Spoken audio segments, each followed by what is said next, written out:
वालेकुम, कैसे हैं आप सब। मैं अमरीन आप एक बार फिर आपके साथ। उम्मीद करती हूँ आप सब होंगे ठीक ठाक।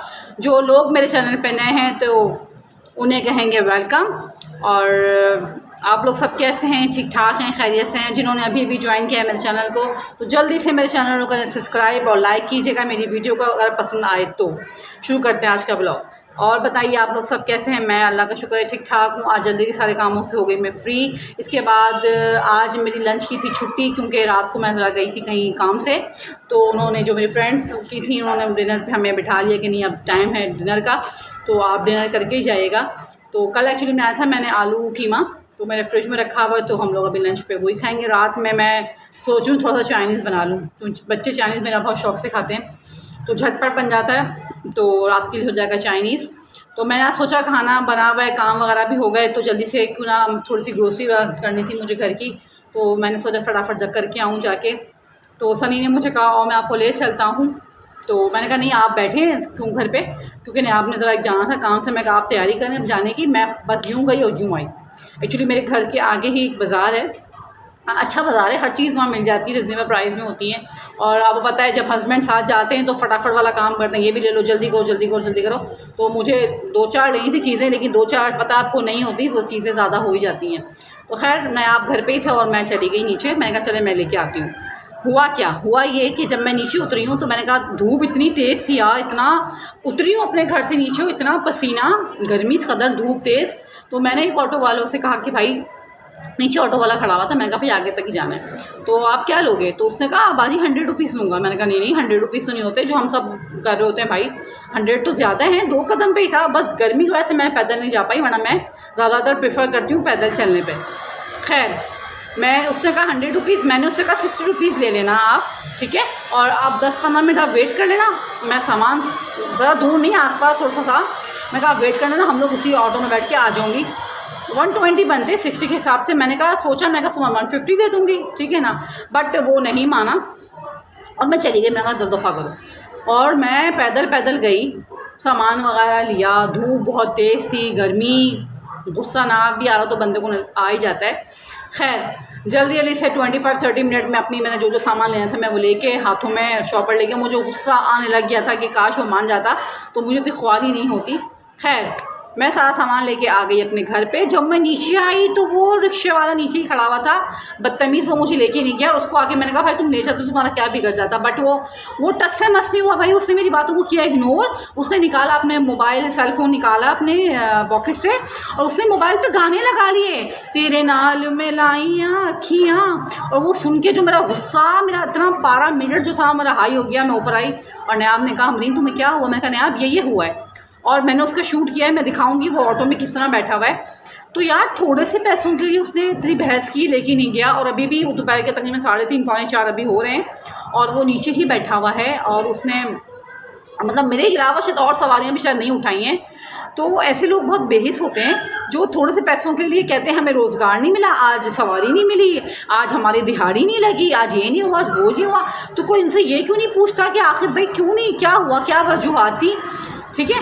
और अब वो जब शाम को थक हार के अपने घर जाएगा, थक हार के क्या, उसने कौन से बाहर, वो रिक्शा में बैठा आराम से मौज मस्ती कर रहा है। जब वो घर जाएगा, ठीक है, अब की बीवी जब उससे पैसे मांगेगी कि आज जाएँ मेरे हाथ में पैसे रखें, ज़ाहिर सी बात है उससे अगर बच्चों को स्कूल भेजना होगा, दूध है, जो भी एक्सपर्ट, ज़ाहिर सी बात है हर घर के अपने एक शेड्यूल होता है। तो वो क्या कहेगा आज तो सवारी नहीं मिली, उसने हाथ पाँव झाड़ दिया होगा आज सवारी नहीं मिली।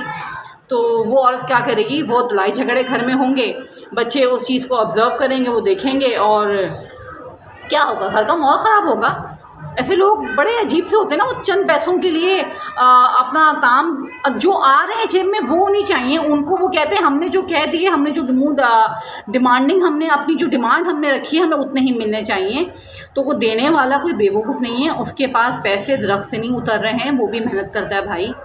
तो आप थोड़े से पैसों के लिए आपने अपनी आज की रोज़ी रोटी को साइड पे कर दी। मैं ये नहीं कह रही कि मुझे लेके नहीं गया, लेकिन वो अब तक भी नीचे खड़ा हुआ है ऑटो वाला, और वही मजाक मस्तियाँ छिछोरपना जो ऑटो वाले कर रहे होते हैं, मोबाइल में गाने सुन रहे होंगे और लोगों की हूटिंग कर रहे होंगे, लोगों को देख रहे होंगे। लिखवाया हुआ क्या रिक्शे के पीछे, हसद काम कर हसद ना कर, तू तो जैसे बड़ा काम कर रहा है भाई, है ना, लिख के ऐसा लगाया कि पता क्या कर रहा है, लेकिन उससे काम वाम नहीं करना, वो ऐसे ही बस बैठा हुआ है। मुझे गुस्सा उन लोगों पे आता है जो क्यों कहते हैं कि बेरोज़गारी हो रही है, रोज़गार नहीं मिल रहा, महंगाई हो रही है। तो आप अपने गिरेबान में तो झांक के देखो कि आप क्या कर रहे हो, आप क्या कर रहे हो। आप थोड़े से पैसों के लिए आपने अपना दिन ज़ाया कर दिया। वो औरत बेचारी जो सारा दिन आपका वेट करती रही कि मेरा मियाँ आएगा, हम खाना खाएंगे, प्यार मोहब्बत की बातें करेंगे, लेकिन ऐसा कुछ ही नहीं है। उससे अपना मोबाइल रख देना, चार्ज पे लगा देगा वो, और थक हार घोड़े बेच के वो सो जाएगा। थक हार तो नहीं, थक हार तो उसने कुछ काम ही नहीं किया, वो तो सारा दिन मौज मस्ती करता है, जो मैं ऊपर से देख रही हूँ। आपको भी दिखाती हूँ अभी जाके वो क्या कर रहा है। ये है वो औरत बेचारी मजलूम, सारा दिन वो इंतजार करती रही, अपने बच्चों को बहलाती रही, फुसलाती रही कि बाबा आएंगे, 4 पैसे लाएंगे कमा के, तो बच्चों की अपनी थोड़ी सी फरमाइश होती है वो पूरी करेंगे। लेकिन नहीं, घर का माहौल ख़राब होगा, वो औरत बेचारी बेजार होके थक हार के वो भी सो जाएगी। फिर दिन नया आगाज़, फिर वो नई चिक पिक पिक। तो फिर बच्चे जो है ना वो चीज़ ऑब्ज़र्व करते हैं, घर का जो होता है माहौल ख़राब होता है। फिर वही औरतें होती हैं जो ख़ुदकुशी करने में मजबूर हो जाती हैं। उनके पास कोई चारा नहीं होता ना, उनके 5 6 7 8 बच्चे हैं। अच्छा, गरीबों के घर में सबसे ज़्यादा बच्चे ही मिलेंगे आपको, और कुछ नहीं मिलेगा। उनको समझ है ना, अक्ल ख़राब है उनकी, दिमाग अक्ल से पैदल है, उनके दिमाग में कुछ आता नहीं है। पहले का एक वक्त था जहाँ बच्चे 8 8 10 बच्चे हुआ करते थे, और पल भी रहे थे, माशाल्लाह अच्छी एजुकेशन भी हासिल कर रहे थे, सब कुछ करते। लेकिन आजकल आपके पास अगर 2 बच्चे भी हैं ना, 3 भी हैं, तो उनको आप अच्छे से खिला लें, पढ़ा लें, शायद वो ही बहुत है, ना कि आप 10 10 8 8 बच्चे पैदा कर रहे हो। उनकी ज़िम्मेदारी से आपने गाफिल हो जाना है। कोई भी आपका हाथ पकड़ के आपको नहीं खिलाएगा भाई, ठीक है। आपने अब आपके अपने बच्चे हैं, आपने रोज़ी रोटी कमानी है, आपने उनको पालना है, आपने उनको पोसना है। आप जब अपना उनको माहौल नहीं दोगे तो वो क्या बनेंगे, वो बागी बन जाएंगे।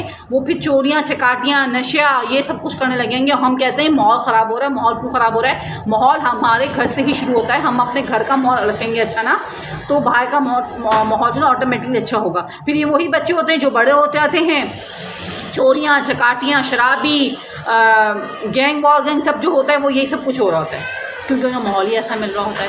तो कुछ लोग इसमें बहुत अच्छे भी होते हैं, ऐसी बात नहीं है। सारे ऑटो वाले और सारे पिकअप वाले ऐसे ही बुरे, जिनकी मैं बात तो ऐसे नहीं है, 5 उंगलियां बराबर नहीं होती। कुछ लोग बहुत अच्छे भी होते हैं जो इतने एज वाइज होके भी काम कर रहे होते हैं। आप चले जाएँ, ऐसी बहुत सी बाज़ार हैं जिनका मैं नाम लेना नहीं चाहती हूँ। आप जाए ना तो वहाँ पे लोग रेड़े के ऊपर सामान अपने कंधों पर टाँग के लोग चल रहे होते हैं, और उनको देख के इतनी आँखों से आंसू निकल रहे होते हैं ना कि यार उनकी एज अभी है सिर्फ बैठ के खाने वाली। लेकिन नहीं, वो नहीं कर रहे होते। उन्होंने जब शलवार और बनियान पहनी हुई होती है और पसीना उनके ऐसे टपक रहा होता है, वो बेचारे उनके हाथों पे छाले होते हैं और वो रेड़े चला रहे होते हैं। वो उनको कितने मिलते हैं रोज़ के? 100 150 200 रुपये मजदूरी मिलती होगी, या शायद ज़्यादा मिलती होगी, मुझे नहीं पता।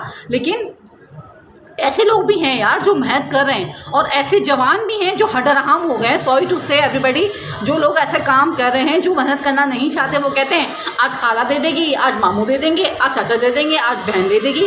तो ऐसे तो नहीं होगा। बच्चे आपके हैं, आपकी जिम्मेदारी है, आपने उनको अच्छा। सो प्लीज़ प्लीज़ प्लीज़ मेहनत से जी ना चुराएं, मेहनत करें अपने बच्चों के लिए, अपने घर वालों के लिए, और हरकत में बरकत है, ठीक है। तो बहुत ख्याल अपना, मुझे रखिएगा दुआओं में याद। इंशाल्लाह कल फिर मिलेंगे नए व्लॉग के साथ। अपना व्लॉग आज इस बात पे एंड करती हूँ मैं। छीन के खाने वालों का कभी पेट नहीं भरता, छीन के खाने वालों का कभी पेट नहीं भरता, जो बाँट के खाते हैं ना वो कभी भूखे नहीं सोते। तो अपनी दुआओं में रखिएगा मुझे याद। इंशाल्लाह कल फिर मिलेंगे नए व्लॉग के साथ। अल्लाह हाफ़िज़।